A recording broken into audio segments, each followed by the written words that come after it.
We're live, apparently. Are we? Yeah. Oh. It's as simple as that. You press a button Wow. and we are live to the world. So no swearing. Live to the world or live to 5 people? 5, or it could be just my mum, dad, sister, it could be just family members. But yeah, here we are, Chargeheads live stream. And I'm here with Clive.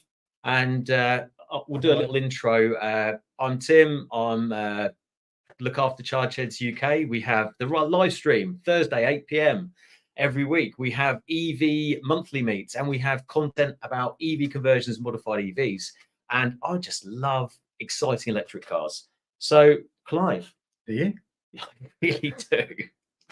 Mental. So why have you got a Tesla then? Because it's electric. I thought you said you like exciting. Oh. You don't find Teslas exciting? Yeah, they're okay. Yeah. Especially when you turn the traction control off. Well, I can't do that on mine yet.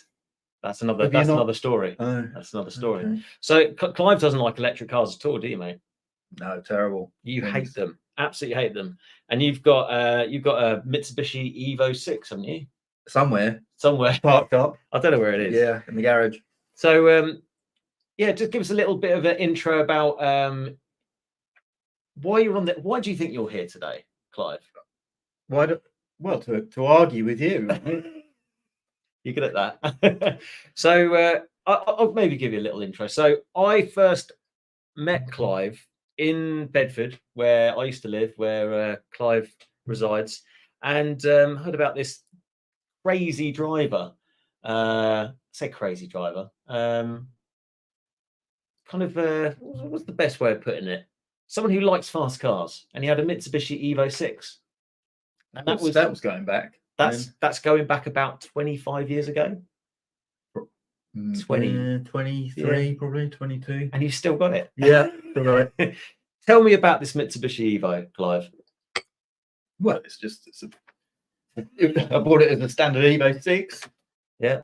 Used it all over Europe. Drove all over Europe in it for work. Mm-hmm. And then just started to modify it for track, and then it got too hardcore for the road and too soft for the track, and so it got modified a bit more and ended up turning into a race car. Right. Basically.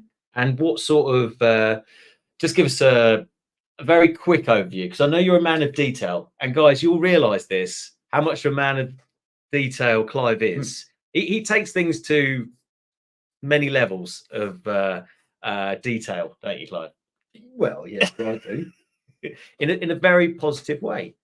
Yeah, I mean, it's each to their own. Absolutely. So can you try and give us a summary of what kind of modifications, what sort of power and weight the EVO was? Yeah, it is currently.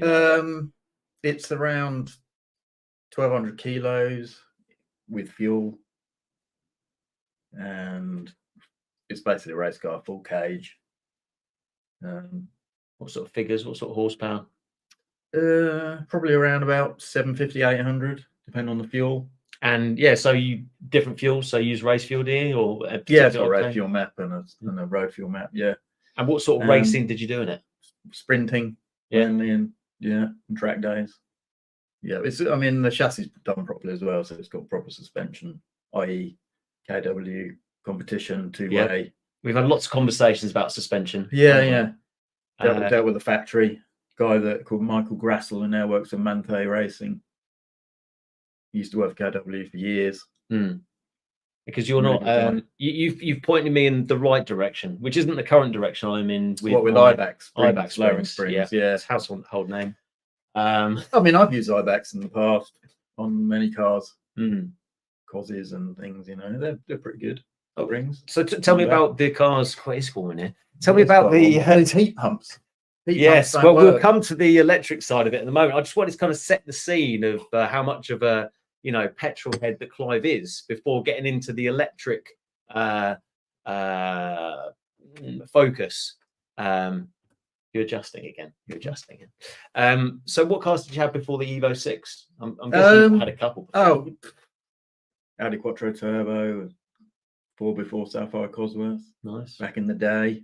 Mark 1 RS Turbo. That's cool. Series 1. Yeah, Series 1. Nice. Yeah. Got GTI 16 valve. Just all the normal stuff, really. What was your first car? That was a So I didn't even know the answer to this. Would have been a GPZ 750. Oh, what? I didn't have cars until till I was in my 20s. I had Right. super bikes. Oh, okay. Started off on bikes. Right. With the license or because at 17 you couldn't really buy a fast car unless you were loaded, but you could get a pretty quick 750. Wow. So that's what I did. So I went bike route, and cars bored me back then because Oh, it was really? just because you couldn't really get anything very fast. right Where if you just go and buy a GPZ 750 or something, did 140, 50 mile an hour when you were on the private road. when you were 17 on a track.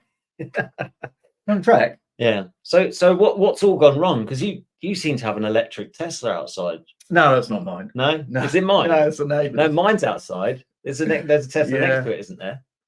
Yeah, the neighbours sometimes use my drive. Ah, okay, right. Yeah, right. right. One of them. Rubbish. I mean, those panel gaps, you can fit Oreos in the panel gaps, can't you? That's before you take them apart and lick out the cream. I don't personally look at panel gaps. Do you go around with a ruler or every car and start looking at panel gaps? I've got a TVR. What's that tell you? Yeah. It's an obsession now for some reason. Well, any negative that can be focused on Tesla to stop them getting world domination, which they already have anyway, I suppose, in new car sales. I suppose it depends what's important to you. I mean, Volkswagens are meant to be pretty good, weren't they, for panel gaps? But I mean, I don't really care. I've never really known. It's not something I've never really looked at them. You know, if someone said to me, "What's the panel gaps like on an Evo 6?" I have no idea. Do you know what? I never remember reading like Auto Express, and they have out of 5, drivability, acceleration, top speed, panel gaps. No, I know. It's very strange, isn't it? I suppose it's just a given, isn't it? It's like a new set of rules now, isn't there? Yep. Where'd you get your cobalt from? Yeah. How locally? Yeah. How dirty is your lithium mining? Yeah. Nobody's asked these questions in the past about the whole supply chain. No. Combustion engine cars, but it is important now. It is important now. But your brilliant your valve seats. Where's that come from then? You're going to tell me they're made of cobalt, aren't you? No, I mean it's a precious metal. Where it should be explained that you are an engineer by trade. Allegedly. There's lots of allegedlys going on. Yeah. I think there'll be multiple as we move on. I mean, it's got to be the same questions for both, isn't it? But there's never been questions on combustion engine cars and all the materials that go into them and where they come from and the supply chain and who's digging them up. Well, it tends to be that, or oil. Yeah, well, it tends to be that everybody quotes what they've probably seen as sound bites. Volvo said that electric cars aren't carbon neutral until they've done 70,000 miles, which has actually been debunked now because they didn't take into consideration, the oil refining and the exploration of oil and the transport of oil and yada yada yada. Yeah. But we're not here to talk about that. But why is everybody interested in that? Because it's an electric car. Because they want to. That's why they want to shit all over. It's like it's a car. The same, So why are you so interested in the fact of where it's all come from? You've never been interested in that before. They're threatened. I think they're threatened. So the people that aren't into electric cars or would consider them, that die-hard petrol heads or what have you. I think it's just a question of it's something new, isn't it? As human beings, we don't like anything new, do we? No, we don't. No, people don't. Indicators on the indicators on the steering wheel. Well, I think it's just based on fear of the unknown, isn't it? Fear, uncertainty. Where humans aren't very good at learning new things, or they're scared of learning new things. The more and more I get older, the more and more I realise that we are more ape than intelligent beings, really, in terms of emotions and everything else like that. Yeah. But yeah, we were talking about modified cars, I think. Yeah, we were. Yeah, we might a bit off track. But the thing is, it's like I think people who don't know much about electric cars don't like them. They always think the people that buy them, it's because they're green warriors or it's all about eco. Yeah. That seems to be the assumption. I didn't buy an EV because of CO2. It really had nothing to do with it. I think it was for me. It didn't have anything to do with it. That's the thing. I mean, that's people probably look at people who buy EVs and think, oh, you're an eco-warrior. Well, it wasn't. It was many other reasons, and CO2 wasn't one of them. Well, I hate to think what people think when they look at me with like the old long hair and the man bun and, you know, driving a white Tesla with white hubcaps on. Pretty twat. Yeah, it's weird, isn't it? Yeah, it's you know, for me personally, it was something new. It was something exciting. It was I'd driven one. It was amazing to drive, and it was for me. It was partly environmental, to be honest. Right. And I think I've actually changed my thoughts on that really, because originally it was it's all about the environment, but no, it's really for me. It's about clean air now, and I'm really conscious. Yeah. Really conscious about the clean air aspect, and I know you've got quite a passion for. Well, I mean, yeah, I used to drive my last car. My daily drive is a 3-litre diesel PM. Yeah, well, it is, isn't it? All the well, it's not just the CO2, isn't it? It's all no, it's the particle. It's soot basically comes out the back. Oh, DPF. And you've got a DPF that catches all the big soot, so you can't see it. So the impression is it's clean because people can't see the exhaust that comes out the back. No, but it's removing the big particles, but the very small particles then come out the back. That's perfect because they go into my lungs a bit bit and I can't see them. So so it's a really small stuff, but it does all the dangerous stuff, and that's comes out. I could definitely smell it as soon as, like, if I'm on a main road, and my missus hates me for this, and I've got quite a good nose, I think, not in terms of shape, but in terms of what I can smell. And I'm that well, you get triggered by it now. You get tuned in. I'm sad. Yeah, you can smell it, can't you? I know. Yeah, definitely. I know. You know, I love a two-stroke. Don't get me wrong, I love a two-stroke. I don't know with Castrol R. Oh, has to be the R. No, that for me, that was it. It was that aspect for me, and a big diesel engine. I used to drive through town and be sitting in traffic and watch kids walk past, thinking they're breathing all the crap, that's coming out the back. Not ideal. And that's a lot of people seem to ignore that fact. I hear about CO2 and cobalt and everything else, but no one seems to think about there's a really good the air pollution aspect of it. I think I shared it on my Facebook on because we can't see it, can we? No, we can't until it's winter. See all the stuff. Yeah, I mean, spilling out. But if you put dye in the fuel so that all the gases that came out were purple, and all these exhausts were spewing out all these purple gases that everyone could see, that would pretty well. I'd think that would knock it on the head pretty fast because people would see it all, and there'd just be a mist of purple gases all around you breathing in because it's invisible. We think it's not there. There was something that I added on Facebook where you can check your air quality in your area. Yeah, you sent me the link and I checked. I mean, go and do it, but you won't be happy. No, with the results. I mean, we're in my house on the back of allotments. We're not that. We're I don't know, 100 feet at least, 120 feet from a road, and the air quality here was over double the recommended values. Wow. Yeah, I think it's about the same where I am, and I've got. That's pretty well there. It's pretty well. That's probably the minimum, unless you're in the middle of a field somewhere, miles from a road. Now, my brother lives in the middle of nowhere in Bedfordshire and sort of Lower Staunton areas. Funnily enough, it's close to where the TVR is being sorted, the electric TVR, Tesla powered. If you might have heard of me talking about it all the time. Yeah, I can imagine the air quality is really, really good around there. You look at the questions. I'm a classic car fan, but following something like a MGB now leaves me a little conflicted, especially being a parent. I don't know what the difference is. I don't know what the difference is between something like a diesel and like an MGB. Well, a petrol engine is better than a diesel in the air quality wise. Yeah. It's just a better car for that. I mean, the reason we were pushed towards diesels was because of CO2, because diesel engines produce less CO2. But so, it's better for the planet, but it's not better for humans. The petrol engine's better. Definitely better for the planet if it's killing a load of humans as well. Well, I mean, it's just let's not get too morbid. I mean, a lot of petrol engines now are they're like lean burn. They're pretty efficient for what they are. And they don't produce many hydrocarbons and carbon monoxide. Yeah. because they're just such lean burn engines. So older classic engines you're going to throw out a lot more unburnt fuel. Yeah. Than because they just haven't got the resolution. I literally. But if you're only driving it occasionally, then it's just don't worry about it. Just enjoy it. The Griffith that I had, I literally started in the garage. If I was in that garage for more than a couple of seconds, honestly, that was horrific. That thing that had a cat. I think the manifolds had been decayed, but that was horrific. Yeah, I felt awful. Got a headache. It was not ideal. So yeah. I think these are edge cases.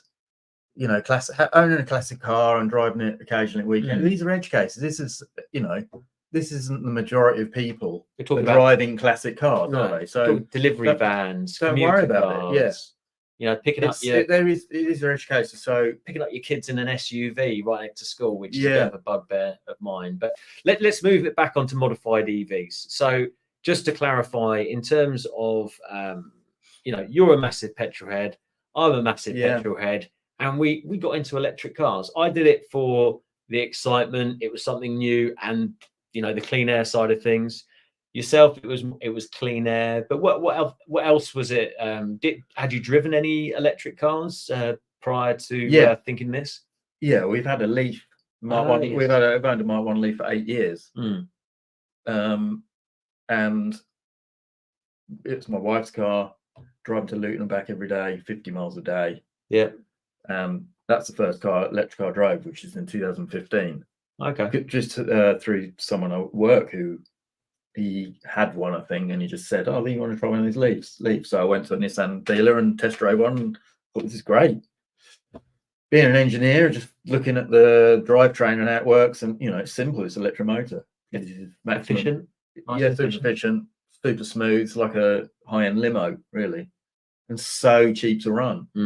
It's just for a commuter car.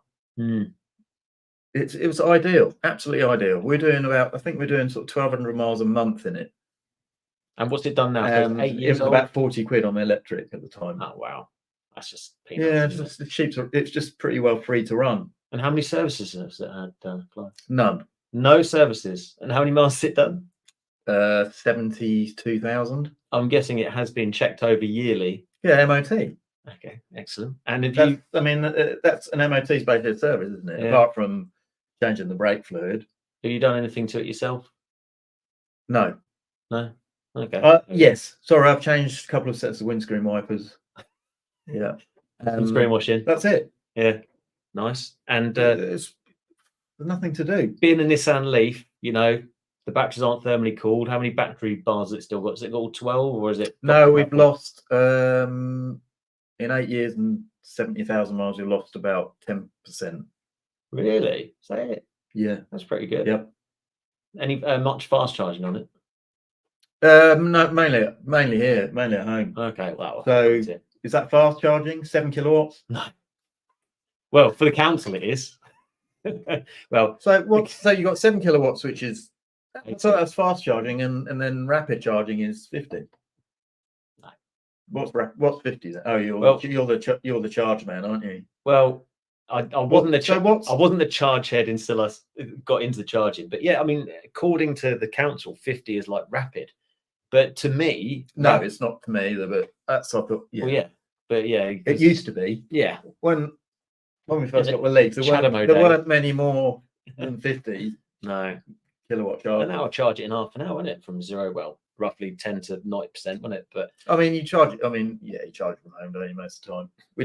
We did quite a few long trips in it. That was in 2015. There weren't many chargers about then. No. But I tell you, service stations had them, and they were free. The good old days. Yeah, and you didn't have. It wasn't a queue. No. Do you know what I charged? I charged for free the other day because I just felt like I watched half a film the night before. I didn't have anything to do, and I thought, you know what, I'm going to watch the rest of that film. I know where a free charger is. I just plumbed in, and anybody that wants to know where that free charger is, send me a 100%. Well, the electric motor is so much better. Of course, it is. It's absolutely. It's there we go. The electric motor is designed for torque, for rotational torque, and that's what you want in a vehicle. You want rotational torque. So when you look at a combustion engine, it's a terrible design. It's mainly heat, isn't it? especially you've got a big massive. Well, turbo. you've got pistons going up and down. You've got you're basically turning linear motion into a rotary motion via a crankshaft and conrods with all that friction and metal parts wearing. It's a lot of parts. A lot of parts. It's like, but testament to the fact that we've developed combustion engine over 100 years. It's amazing when you think what you're doing with it. It's you're converting that linear motion into a rotary motion, but it's everything else where we want rotational torque using electric motor. People who I have discussions with people about combustion engines and I know where you're going to go with electric motors. Well, and EVs are crap. Well, why is that? Yeah. Oh, because they're combustion engines are better. Well, they're not, are they? Because when you think about it, you want rotational torque. What do you use for a rotational torque electric motor? What powers your washing machine? Combustion engine? Yeah. I've got a 5-litre V8 on mine. Yeah, exactly. But, I like the noise it makes every time it spins. Everything in your house that moves has got electric motor in it pretty well. Yeah. Fans. And there's lots of electric motors, lots of electric motors on ice vehicles as well, ironically. Yeah.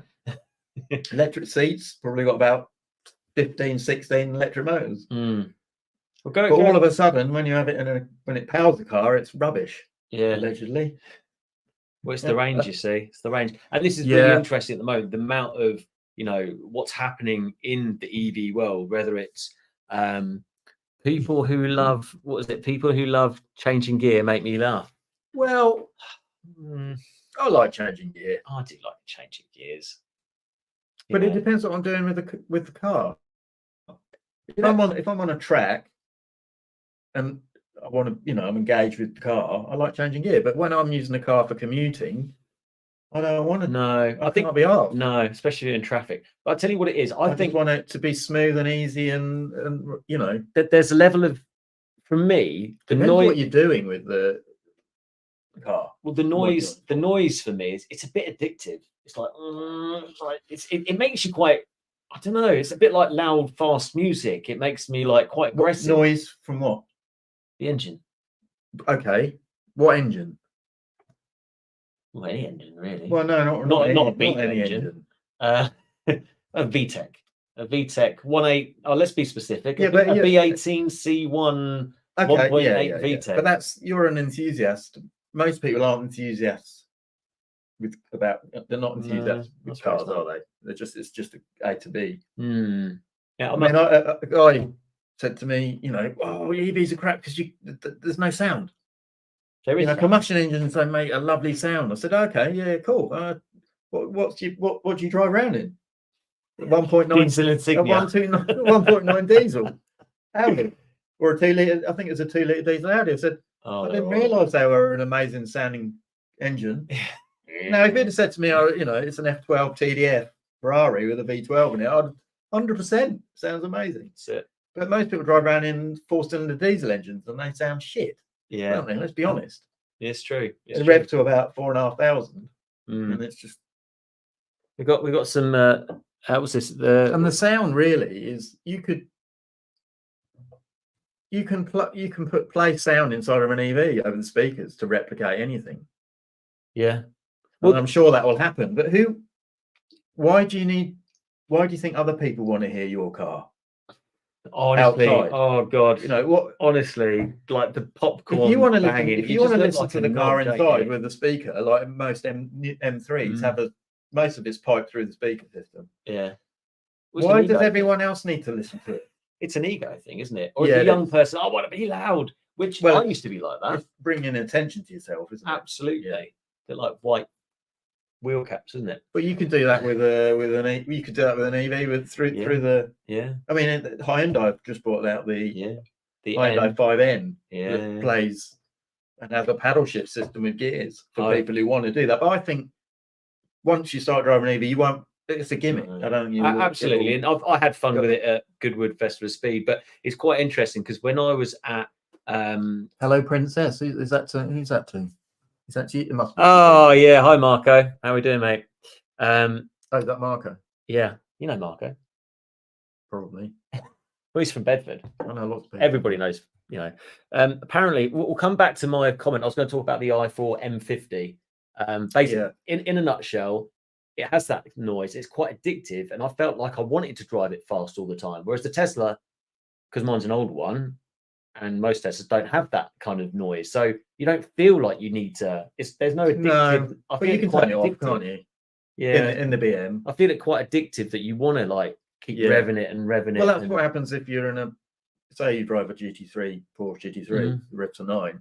Yeah, you want to listen to it because it sounds amazing. So you would be trying to, you know, be egging you on all the time.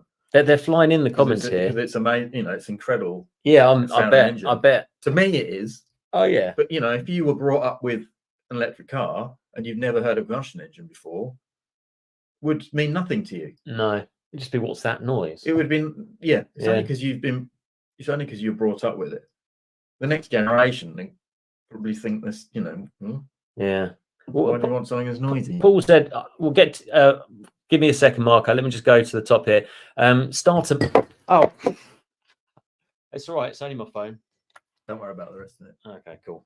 That's just a spillage. The starter motor is what killed the electric car market in the USA. I'm not sure what that means, mate. The starter motor could be a joke. Yeah, possibly. The gearbox is the main evidence that the ICE is unsuitable for the application. Well, exactly. There we go. Well, it is. That's another thing. I mean, to say, why do you think you need a gearbox? Because it's more parts, isn't it? The combustion engine that's only efficient, say 25 to 30% maximum efficiency at peak power or peak torque. Yeah, that is only over a very, very small RPM. Yeah, where you're getting that 25 to 30% efficiency. It's still only probably over 1,000 RPM, depending on the car and the engine. So then you need a transmission to keep it as close to that maximum efficiency of 25 to 30%. Or maximum efficiency or maximum power band. Well, yeah, but that's when the engine's producing the most torque, it's going to be the most efficient. Yeah. So that's the reason you need a gearbox, because the engine, you think if the car did 150 mile an hour and you tried to have that one gear that covered that, yeah, it wouldn't work because because it's so inefficient outside that maximum torque, maximum power, depending on obviously power as the there are calculation of torque. A couple of electric cars that have 2 gears, aren't there? Porsche Taycan and the Audi RS e-tron GT. Well, I should think they're doing it for the same reason, because they're probably at RPM. When the RPM of the motor gets too high, they get a lot of back EMF, which drops the torque. What's that stand for? Electromotive force. Okay. So then they have to change gear to keep the power high at the top end. Okay. They're doing it for the same reason as a combustion engine car. But why don't Tesla do it though? Because their motor design's better and they don't need to. That's all I was fishing for. Well, and they're evolving it all the time, aren't they? I mean, the plaid motors are incredible bits of kit. Have you seen? They hold power. Yeah. All right up to their maximum RPM pretty well, which is. Have you seen the Honda Odyssey that they put the Tesla Model S Plaid thing? Yeah, the Pladacy. Yeah. It's like 9.5 quarter mile. Racing against some F-150, which was a bit naughty as well. But exactly. The reason we need gearboxes is because the combustion engines are totally inefficient and only efficient. The maximum efficiency only over a small RPM. So you need a transmission for that reason. Oh, this is a good point, Paul. He's talking about the history. Yeah. So about hand crank. I've never had a hand crank vehicle. No, Paul. but it wouldn't surprise me if you had one. Starting motorcycles back in the day. Kickstart. I mean, it broke my ankle a few times, I'll tell you.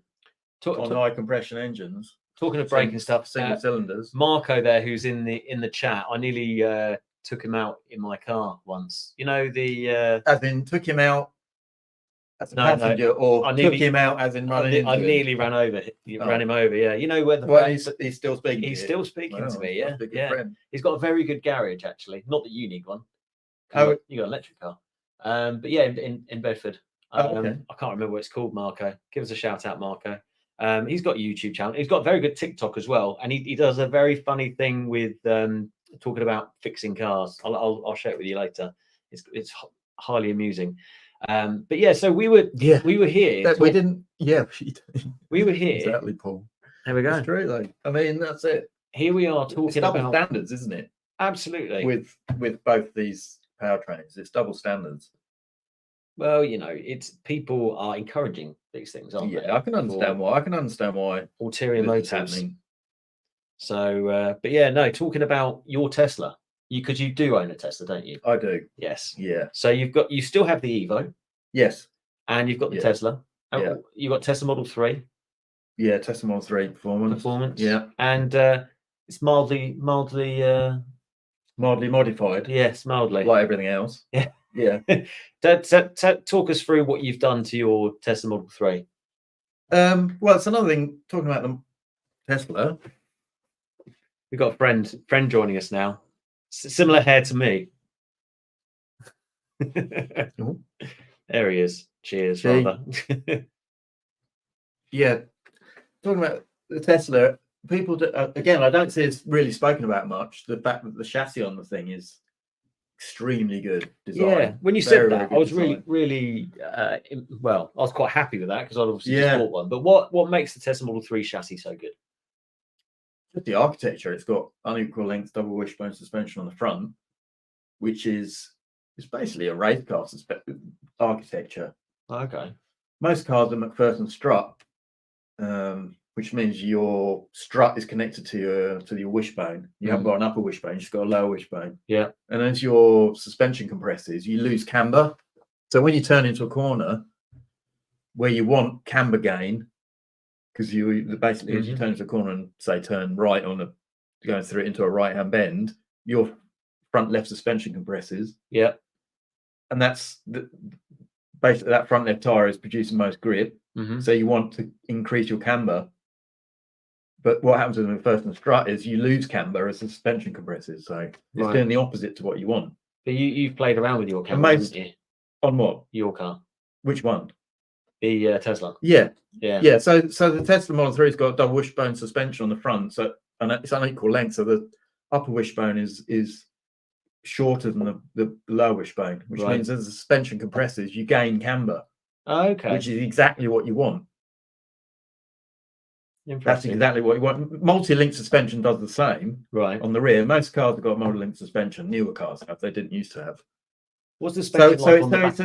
I mean, only real high-end sports cars have got a double wishbone suspension on the front. Okay. They don't normally fit it because with a combustion engine, your chassis legs have to be fairly far out. Right. To fit the engine in and the transmission. Right. But then you haven't got enough room to put double wishbone suspension. So a lot you see mid-engine sports cars normally have got double wishbone suspension because haven't got an engine there, so they can they've got enough room.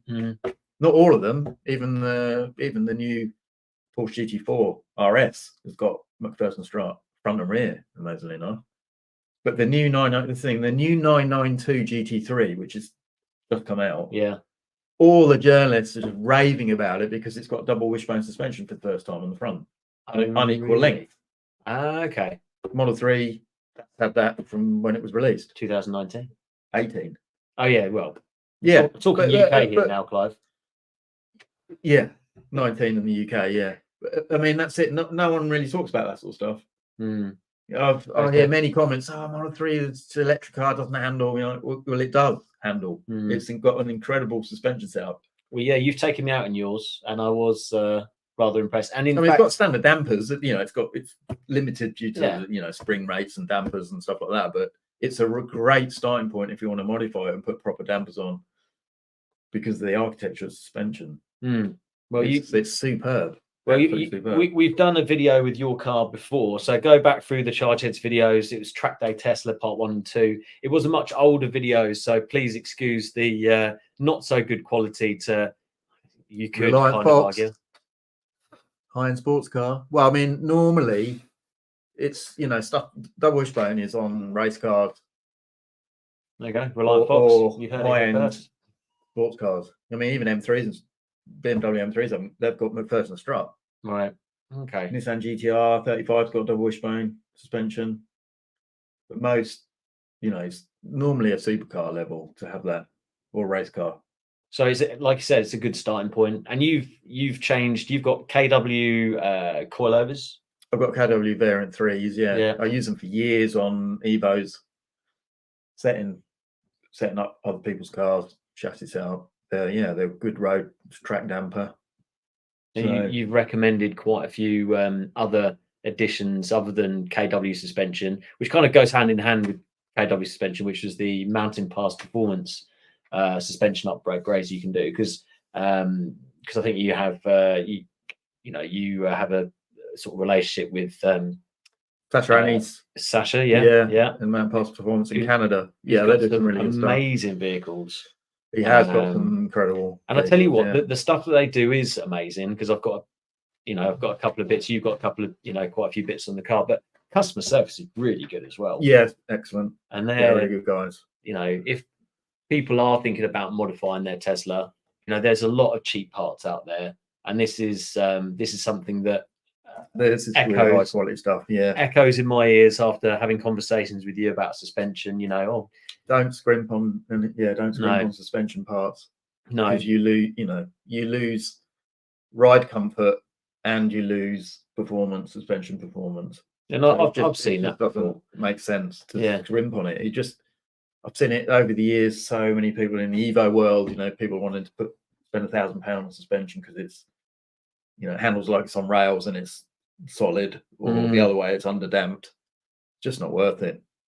Yeah, because that's the bit that's the part that controls the wheel movement and controls the grip on the tire. Yeah, no, it is absolutely vital, and when you gain both, you gain comfort and you gain grip. Yeah, with good stuff, which is what you want. You don't want to. You want to. It's not a race car, is it? You don't want to turn your road car into something stiffly sprung and it's uncomfortable. Well, that's the good stuff about the mountain pass performance, because it is that kind of balance, isn't it? A lot of the stuff. They do. Although they do kits, they've got the comfort coilovers, and then the similar to your variant 3 KWs.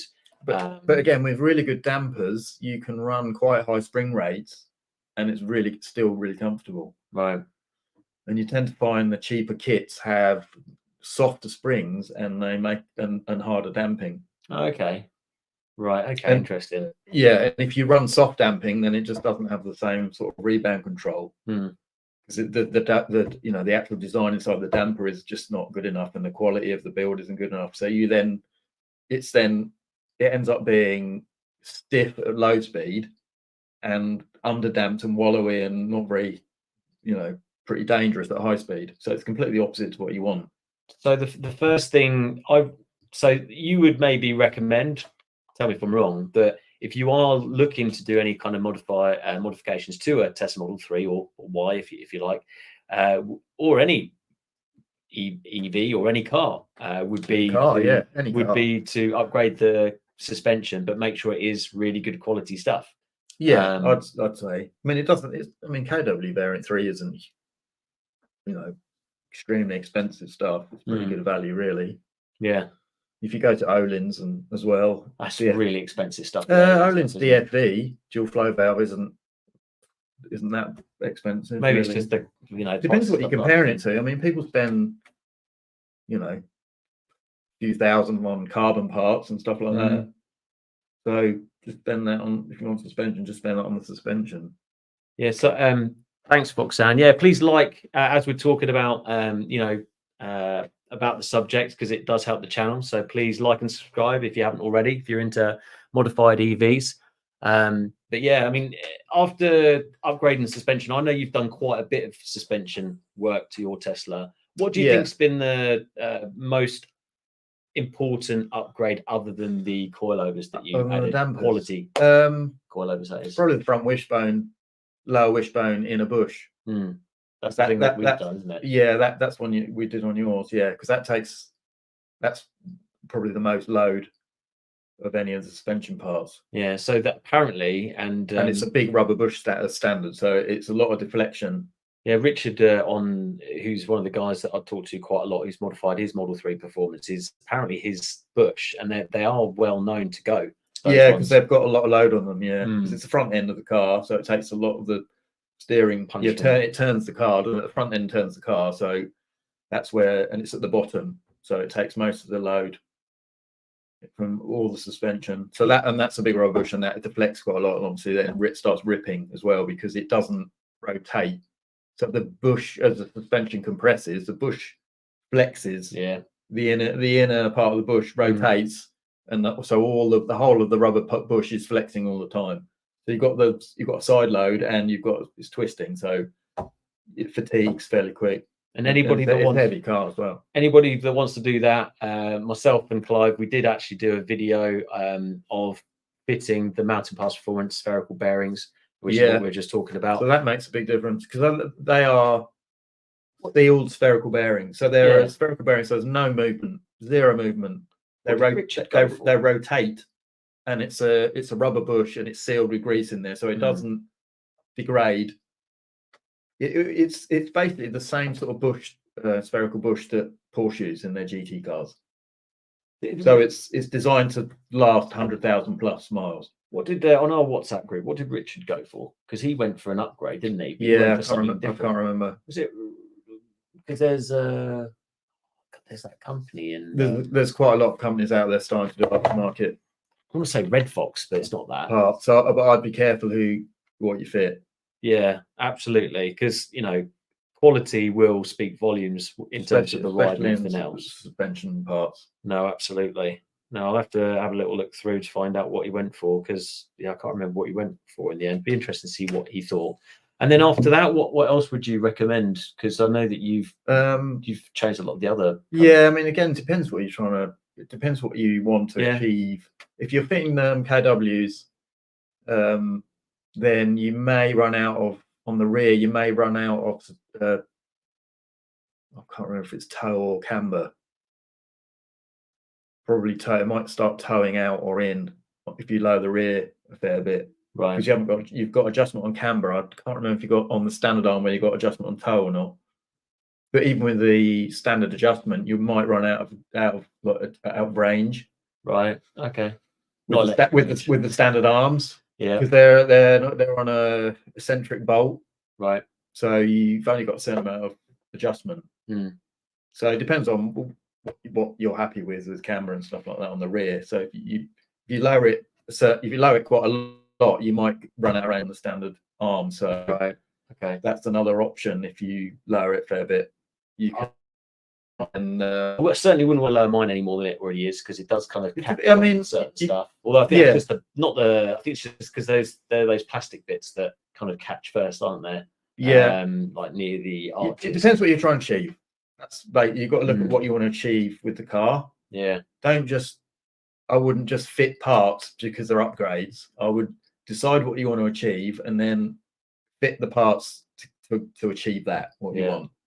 And that's the thing, I'm not into. I wouldn't recommend just changing things just for the sake of changing things. Anti-rubber. I would, because you end up wasting money, or you end up changing something and it's not what you want, and it makes the car worse for the road. You end up losing grip, and comfort, and you haven't really gained anything. Form over function, right? Yeah. So that's the way I normally go into it. If I want to achieve something, then I think, okay, what do I want to do to achieve that, and then. What are the downfalls of replacing that part, and the downsides? Well, there's always pros and cons, isn't there? So if you change standard rubber stuff to spherical, you may get a bit more NVH, noise, vibration, harshness in the car. Yeah, it doesn't really you don't really get that on the Tesla Model 3, unless you do the trailing arm at the front that basically takes the loads from the front, from the reel, moving forward and backwards, like braking loads and accelerating loads. Okay. Would it be interesting to see what the new shape one's like in terms of the actual suspension and everything else? See how similar it is to the current one. Do I notice more harshness? No.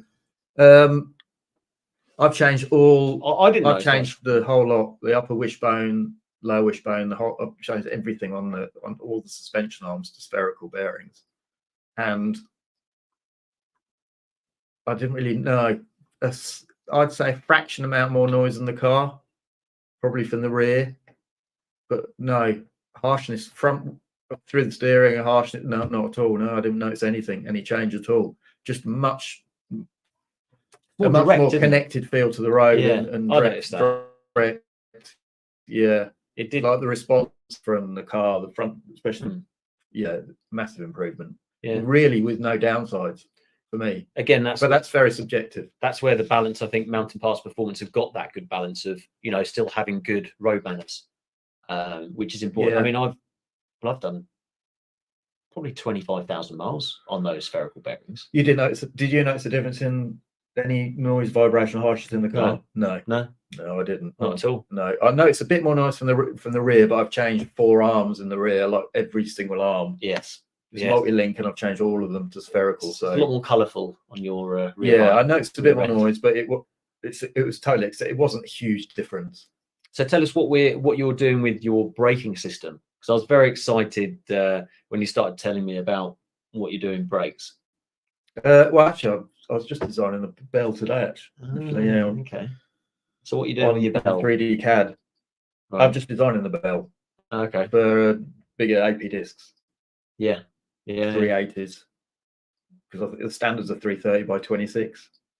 That's the performance, and I've got 380 diameter by 34 width. And how many pots? And an AP 5000R Pro caliper, 6-pot. Yeah, it's quite a lot of my customers run those calipers in time attack. But they've got rubber boots. Have they got rubber boots? Yeah, I think they have. Will they be noisier? Maybe a little bit. Maybe. What do you mean, in brake squeal or? Yeah, I suppose it depends on the pad. That depends on the pad. Yeah. There might be a little bit noisier because they've got bobbins, so it's sort of like a semi-floating disc. Right. Okay. And you think you nearly cracked it in terms of being able to upgrade? How long do you think you'll be before you can upgrade the? Well, I'm just finishing the design on 3D CAD at the moment. Fusion 360 I'm using now. I was trying to use another 3D CAD program, but I was really struggling with it.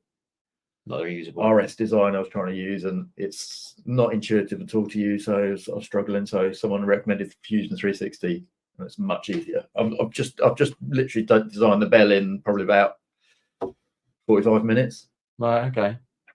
So I shall 3D print it to do a test fitment.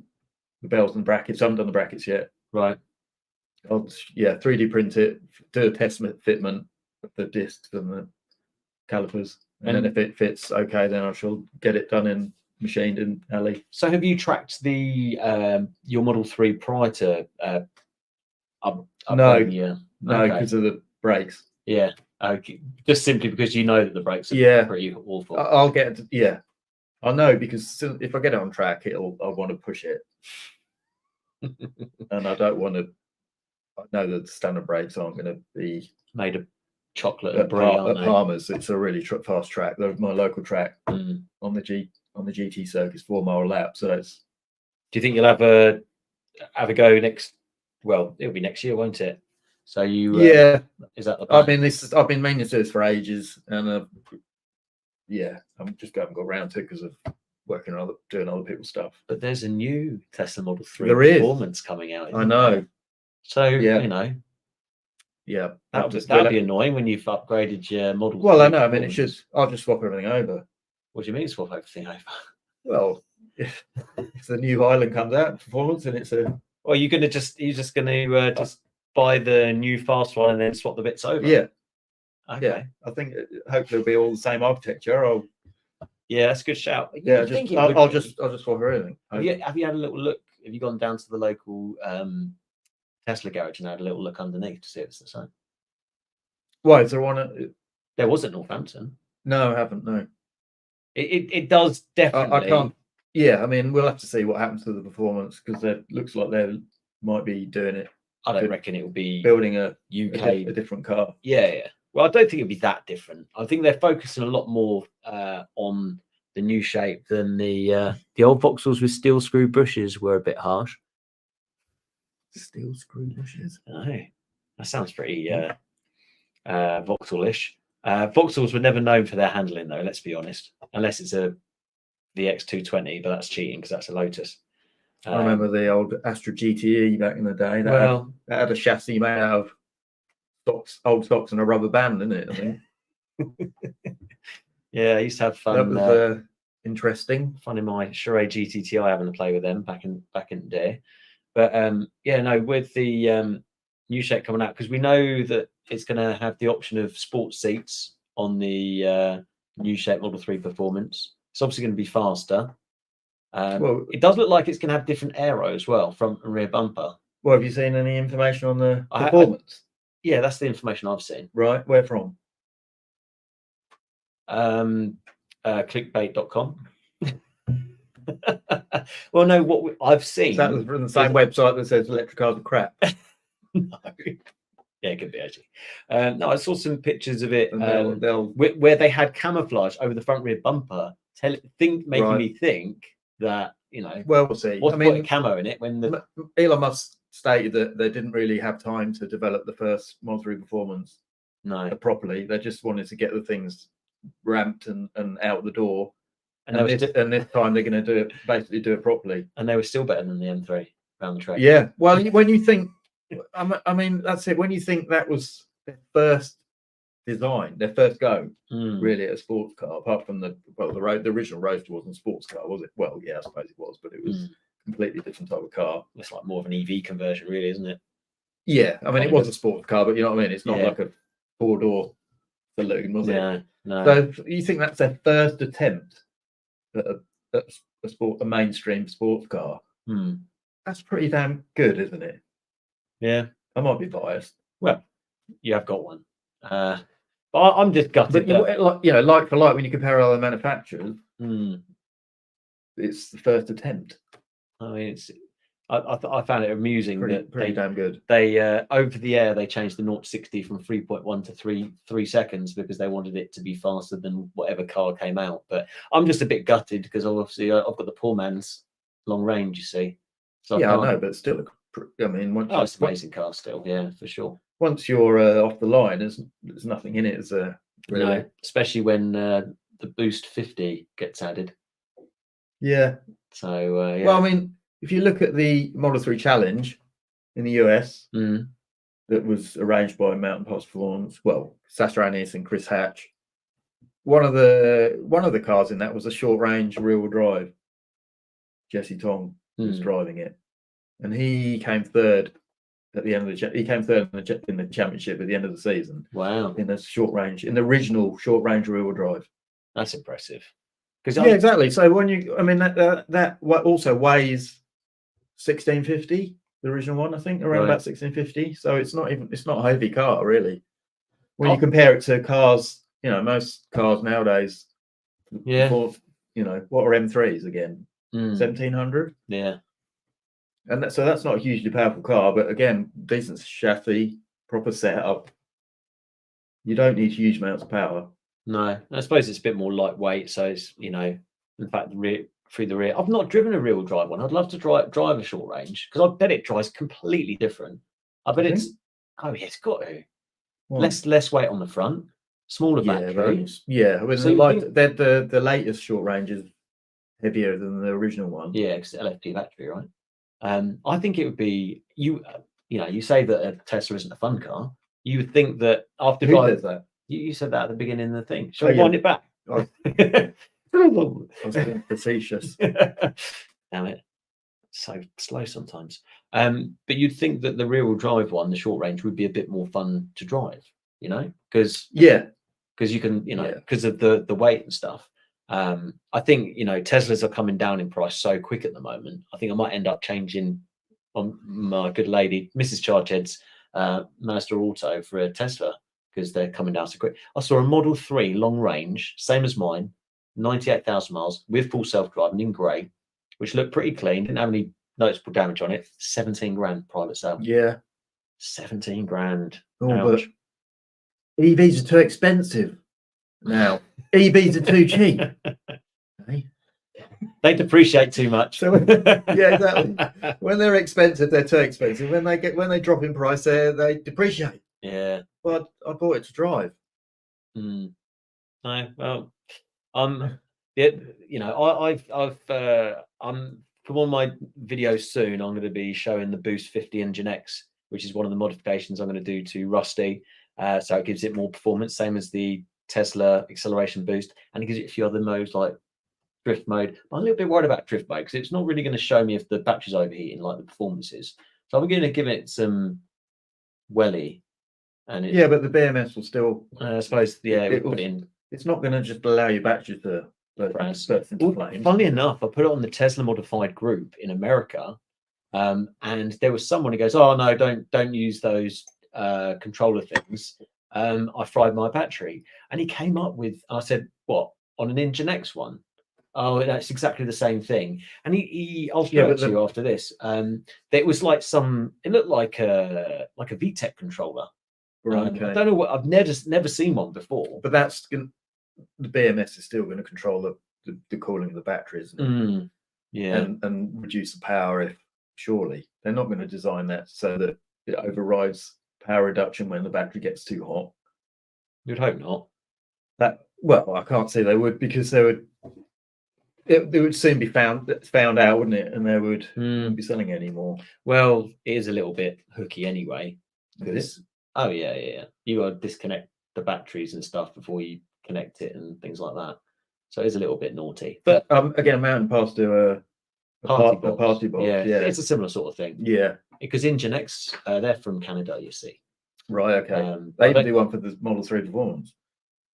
A party box. Because even with track mode, when you go to -10, you've still got a bit of track. Traction control. Yeah. Right. Okay. So their party box removes that completely. Right. Totally. So you've got nothing. So you will, especially on the front, you will spin up because it's got an open diff on the front. Right. So yeah, because you would spin up like an inside wheel. Because you can get a quaife diff, can't you? Is that for the rear motor or the front motor or both? I'm trying to think which one it's for. What, the penalty box? No, I was saying the quaife do a limit slip. Oh yeah, they do. Yeah, 3 motor. I don't know if it's the front one or the rear one. I don't know if front and rear motors on the Model 3 they're both the same. You think that they would be, wouldn't you? I think it's for the rear, but I'm not sure, to be honest. Because the 9, what's this?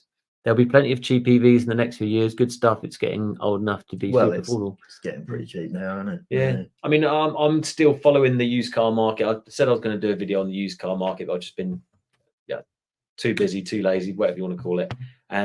But you know, I've been focusing on Honda Ioniqs, like 28 kilowatt, 38 kilowatt hours, and they're sort of circa 10 grand now. You can get 38 kilowatt hour for 11.5, done sort of 60 odd thousand miles, which is a good car. But when you think you can get a Honda Kona 64 kilowatt hour for about 15 grand, and then you see a Tesla for 17 grand, it's like, it's a bit of a no-brainer. You just buy the Tesla, wouldn't you, really? Even though it's got higher mileage on it. Well, I would, but not everyone wants a Tesla, do thankfully. Yeah, I think there was someone that came out recently that said, if you're going to buy an electric car, make sure it's a Tesla. Obviously, I'm a bit of a, biased, of course, in these things. But... Yeah, I mean, you had the advantage of the supercharged network, don't you? Still do have, but that's opening up to the rest of the industry, isn't it? This Porsche Taycan eventually was plugged on the wrong side, so I went in a space and I couldn't plug in because it was blocking the. That would be the issue. A bit annoying. But so what?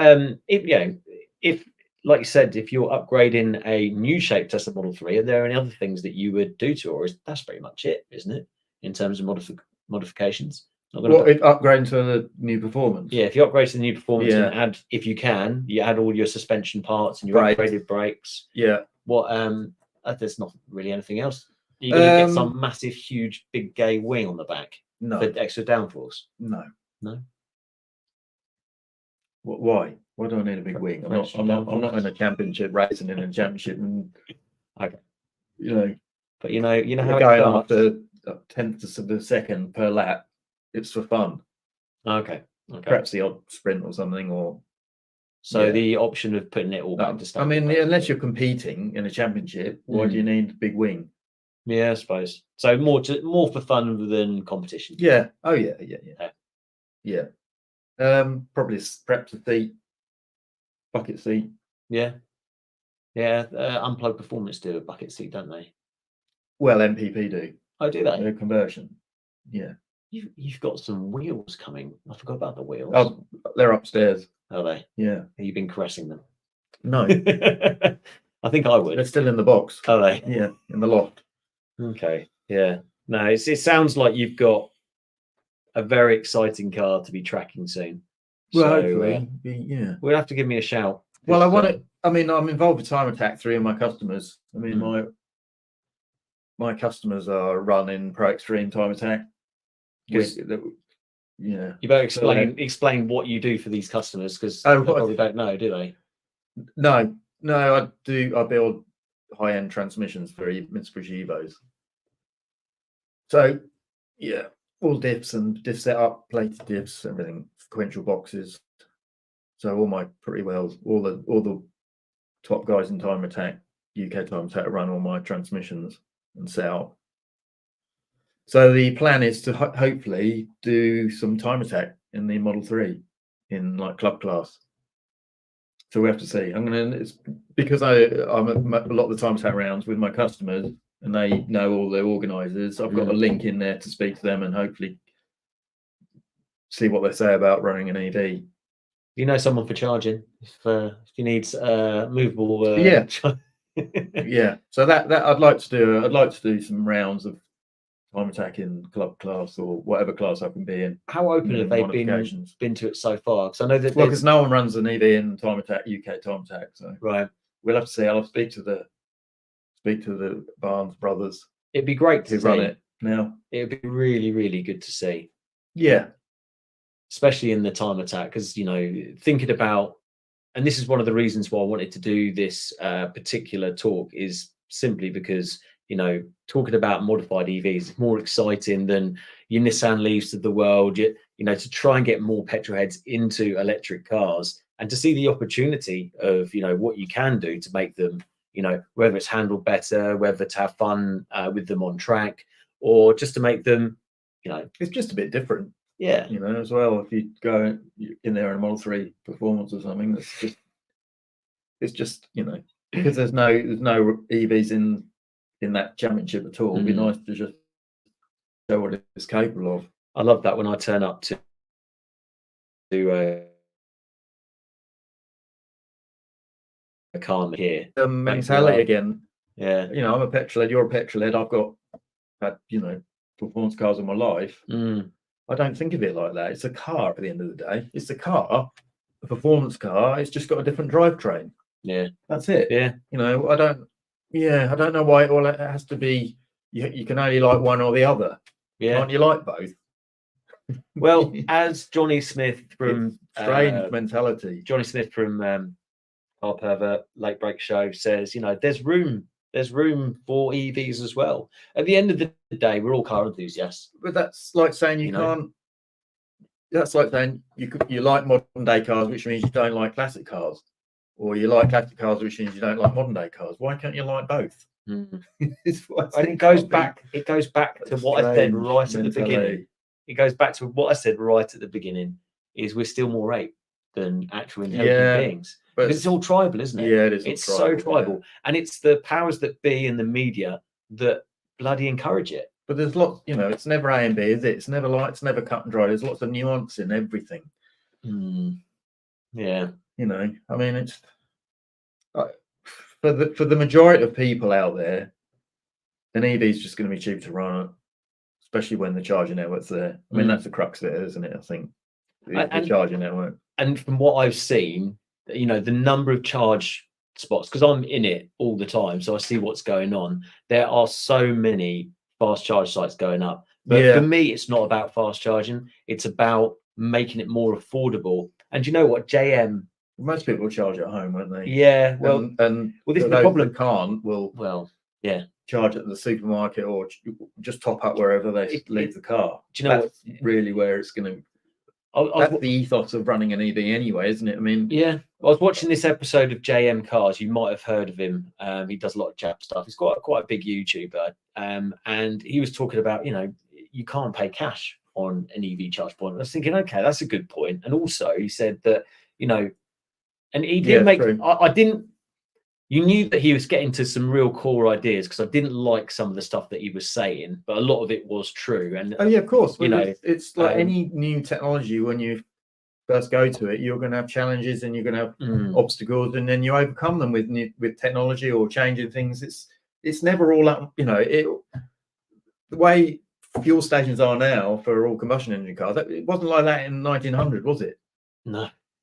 It's a slow morph into that technology, and it's the same with EVs. It's not going to you're not all of a sudden going to have 5 million chargers. It's going to ramp up slowly with everything else. We're used to Amazon delivery, though. You know, click one day, it's here the next. So, but it's never been like that with any new technology, has it? No. It's always, but, you know, new things are always more expensive.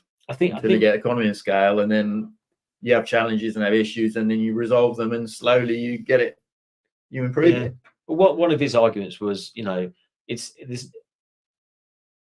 not like petrol cars, where, other than the fact that, you know, highway you pay more, a motorway you pay more than like normal roads, like to charge, like depending where the charger is. Whereas electric cars, it can be very, very different. Yeah, I mean, Tesla charging is a lot cheaper, anything from 30 to 50p, but most other fast charge networks like 85p. Yeah, which is just ridiculous. And I know they've got to get their money back from the chargers, which aren't cheap, and I know this obviously firsthand. There's less competition at the moment as well, isn't there? It's like 50% of people, I think, is there very much a rough figure, but 50% of people do not have a driveway, so they can't take advantage of the nighttime rates like we can, you know. But there's less competition. The more companies and the more chargers, the more competition there is, and that will lower prices. Yeah, it's just how, I mean, this is how it always works. Yeah, doesn't it? There's always competition. Yeah, this is why you don't want monopolies. No, exactly. And it's good that there's a lot of charge companies out there. But a really good example of petrol companies taking the P155 is there's a Shell garage up the road from me, and I was thinking, do you know what? I don't know if that Shell garage. Those chargers, they got 150 kilowatt chargers. Had covers over them this time last year, and I thought, do you know what? I'll go and have a look. Don't know if they're working yet. And I looked back through Rapston, right? It's sort of lip service, isn't it? With I looked back. If an oil company puts stuff in, it's sort of lip service, isn't it? I looked back, and one of my videos mentioned it, and it was over a year ago, and they've still got covers over. Yeah, it's just a piss take, you know. Well, they can do a bit of greenwashing on there and say we're doing this, that, and the other, and pushing it. You know, I mean, Shell used to own Sonnen, which is the house battery system. Right. They bought the company. Right. So they can put it on their, you know, they can put it on their CV as such to say that we're doing renewable energy and now they've sold it. Ecotricity, they bought that as well. Yeah. Well, Shell have just sold Sonnen. Okay. System. So it's tick that box for them, and but now they've sold it. So they're not really interested in it. They just buy this stuff for a bit of greenwashing. But petrol's pretty cheap now. I saw £1.36.9. I was like, look, they brought the price down. Do you think they're a little bit scared of the EVs? You know, I'm sure there's a collection of things. Well, I mean, the price down. Is always going up and down, isn't it? The OPEC cartel can just do what they want. I thought it was going to go up a lot more because of obviously what's going on in the Middle East and stuff. So I thought, oh, this could be another boost in EV sales and supply and demand, but EV prices up a bit more. I mean, it's only always going to go up long term, isn't it? Yeah. Especially as more and more go to EVs, and they're going to sell less and less fuel. Eventually, it will go up, I think. I mean, it's never gone down, has it? No. Long term. Well, it'd be interesting to see when they actually have e-fuels at the pump. E-fuels, yeah. Yeah, I mean, that's a whole nother subject. Yeah, that we could talk about renewable fuels, and I mean, again, it's just there will be a market for that, but it will just be a very, very niche market, and it will be extremely expensive.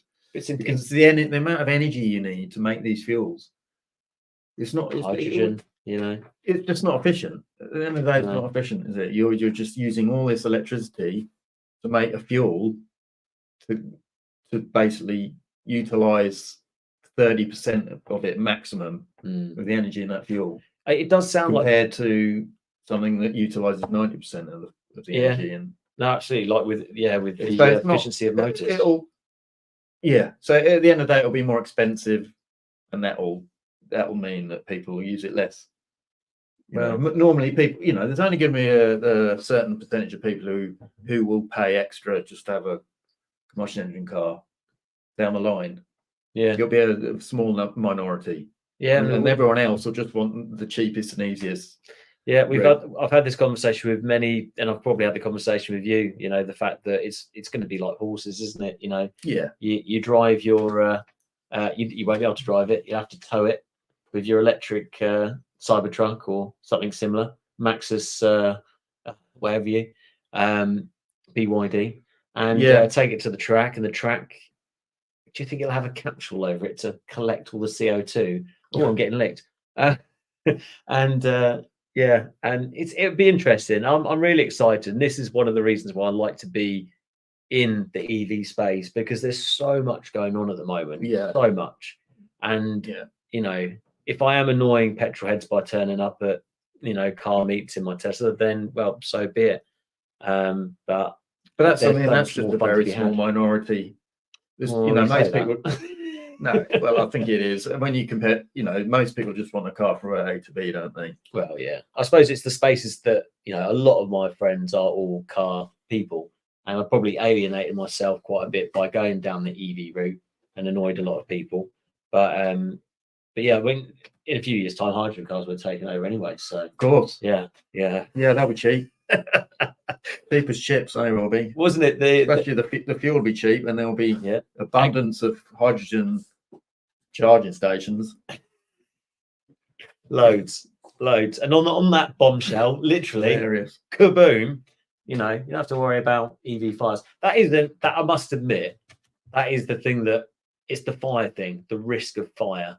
What, from hydrogen or? No, electric cars, even though they, combust a lot less, and the technology is improving, so they become even safer. The older LFP are obviously a lot safer. Sodium ones are a lot safer. And then when the solid state batteries come out, they'll be even safer again. But the NMC batteries, they are still a little.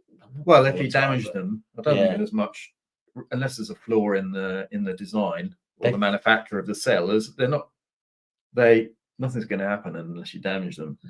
That is going to be the key, I think, for the negativity pushed from the media, from higher powers, from oil companies, from whoever has that agenda to try and kill EV market, to put a hush on Elon because he's upsetting loads of people, because he's fighting for freedom of speech and caning Disney for being so woke. I saw a great picture the other day. It was the Disney sign, and someone was snorting the white bit that was going around Disney. I don't know what it represented, but it gave me a lot of laughs. But have you been following the Disney stuff? Not really. No. I saw his rant, but not really following it. It's really really amusing. But no, Clive, I think we've gone slightly over time. I do feel that maybe we should have talked less about modified cars and more just about EVs in general. I think we would have probably had even more to talk about. We'd probably go on a bit longer, but I'd always do enjoy our chats, Clive. So thank you very much for coming on. And I'm really looking forward to seeing your Tesla Model 3 with the 10-inch wide mountain pass performance wheels and the 10.5. 10.5. Yeah. Don't forget the half. And that's another thing. It'll fit square on the car. It'd be awesome. Well, you have to come and roll quite nicely onto the EV meet that's on the 6th of January. So I haven't actually posted any confirmations of this yet, but yeah, 6th of January. I think we're going sort of 10, 11 o'clock at the original Caffeine and Mission, not the original, sorry, the Bedfordshire one, Houghton Conquest. So 6th, which is Saturday again. So EV meets back there. So anyone that wants to, chat about EVs, about modified EVs, EV conversions, come and join in. We had a great event last time. Let's see if we can make it even better this time.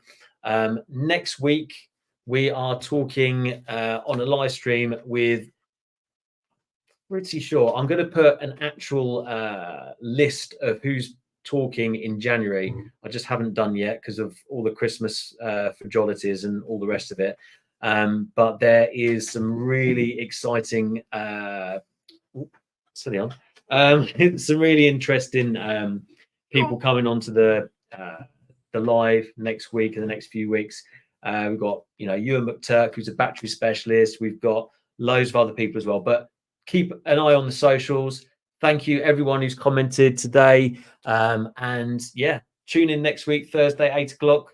EV meet, monthly meet, 6th of January. And I'm sure there's going to be some interesting content coming about the EV builds that we've got. The electric TVR, it's getting there. It's getting close. We've got the modified Tesla Rusty. We've got some stuff going on with that. Does anybody want a trike video? I don't think they do, but let me know if you do, and I'll do one. So please send a message or write a comment, and I'll see it. But thanks again for watching, and thanks again, Clive. Bye. Bye. There we go.